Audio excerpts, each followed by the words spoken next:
এক ব্যক্তি 5 কিমি পার ঘন্টা বেগে 40 কিমি পথ যাচ্ছে। প্রতি 6 কিলোমিটার অন্তর সে 10 মিনিট করে বিশ্রাম নিচ্ছে। তাহলে আমরা ছাড়ি বিশ্রাম ছাড়া সে আগে কতক্ষণে যেত? বিশ্রাম ছাড়া সে সেই পথটা যেত, সময় সমান আমরা কি জানি? দূরত্ব বাই বেগ।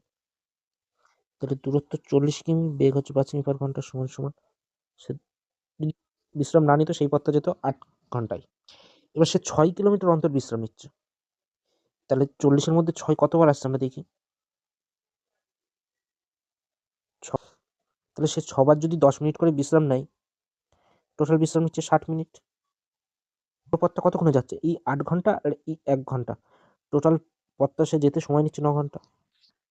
এবার একটা ব্যাপার দেখো, এই পথটা লাস্টে পড়ে থাকছে 4 কিলোমিটার না?